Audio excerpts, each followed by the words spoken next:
अरे रुको रुको रुको। क्या हुआ बेटा? अरे मम्मी मुझे बहुत प्यास लगी, गन्ने का जूस पीना है। ओके, मैं लेके आता हूँ बेटा। नहीं तो आप कभी ढंग से हाथ धोते हो या नहीं? आपके हाथों में कितने कीटाणु होंगे। मैं खुद लेके आऊंगी अपने बच्चे के लिए जूस। बच्चा बीमार हो गया तो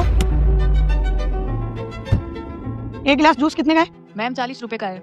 अरे 30 रुपए में तो सभी देते हैं। 30 रुपए का देना है तो दो, नहीं तो मैं जा रही हूँ। अरे मम्मी जल्दी करो ना, मुझे प्यास लगी है। अरे बेटा, वो गाड़ी में जो बच्चा बैठा है ना प्यारा सा, उसको बहुत प्यास लगी हुई है। वो तेरे भाई जैसे है। 30 रुपए ले। ठीक है आंटी।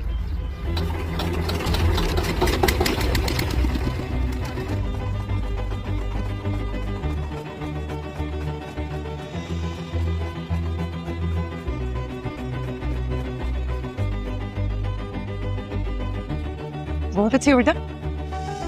अरे ये क्या कर दिया? सारा जूस गिरा दिया नीचे। अरे कोई बात नहीं आंटी, मैं दूसरा बना देती हूँ। मैं दूसरे गिलास के पैसे नहीं दूंगी। अरे आंटी, मैं आपसे एक भी गिलास के पैसे नहीं लूंगी। क्यों बेटा? एक भी गिलास के पैसे क्यों नहीं लोगे? अरे आंटी, जब आपने बोल ही दिया कि वो मेरे भाई जैसा है। दरअसल भगवान ने मुझे सब कुछ दिया, लेकिन बस एक भाई नहीं दिया। तो मैं अपने भाई से पैसे थोड़ी लूंगी। ये लो, ध्यान से पकड़ना।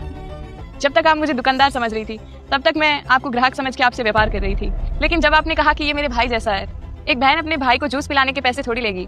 जो नीचे गिर गया वो मेरा नुकसान है, लेकिन जो वो पी रहा है वो एक बहन का एक भाई के प्रति प्यार है। मुझे रिश्ते निभाने अच्छे से आते हैं आंटी जी। Thank you. देखा आपने, क्या? मैं बहुत साल से आपके यहाँ नौकरी कर रहा हूँ। कभी नजर उठा के उनकी आवाज में आपसे बात नहीं करी, पर आज कह रहा हूँ कि इस लड़की के स्वाभिमान ने आपके अमीरी के अहंकार को चकनाचूर कर दिया। समझे आप?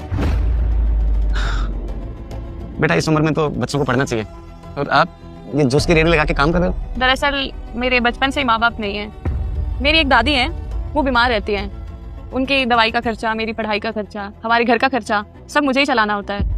इससे हमारे घर का गुजारा होता है। मेरी पढ़ाई का खर्चा भी निकल जाता है। बड़ी हिम्मत वाली हो तुम, बहुत बहादुर बच्ची हो। मैं अक्सर यहाँ से आता जाता रहता हूँ। मुझे अपना भाई समझना। कोई भी मेरे लायक सेवा तो जरूर बताना। बेटा, आपने आज मुझे इंसानियत का वो पाठ सिखा दिया जो बड़ी बड़ी डिग्रियां भी नहीं सिखा पाई। बेटा, आज से तुम लावारिस नहीं हो। तूने मेरे बेटे को भाई माना है। आज से तुम मुझे अपनी माँ समझना। तुम भी मेरी बेटी के समान हो। आज से बेटा तेरी दादी का इलाज और तेरी पढ़ाई मेरी जिम्मेदारी है। मैं करवाऊंगी। थैंक यू आंटी जी। आज मुझे भी मालूम हुआ, रिश्ते नाते मोल भाव से नहीं, एहसास से बनते हैं। बाजार में जूस, नींबू पानी, नारियल पानी तो बहुत मिलता है, बहन का प्यार नहीं मिलता। बेटा, ये लो मेरा कार्ड है। आज से आपको कभी भी जरूरत हो तो मेरे को संपर्क करना। एक बात तो साबित कर दी बेटा आपने, हाथों की लकीरें चाहे भले ही छोटी हो, लेकिन मेहनत के पसीने में किस्मत बदलने की ताकत रखती है आप। God bless you. आज मैंने दुनिया का सबसे अमीर आदमी देखा है मैडम। आपके पास करोड़ों लाखों की संपत्ति होने के बावजूद भी आप 10 रुपए के लिए झगड़ा कर रही थी कि जूस के कैसे कम करवाए जाए।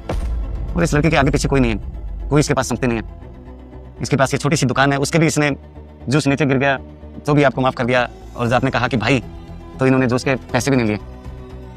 ये इंसानियत को समझती है। Thank you, God bless you. चलिए मिलते हैं।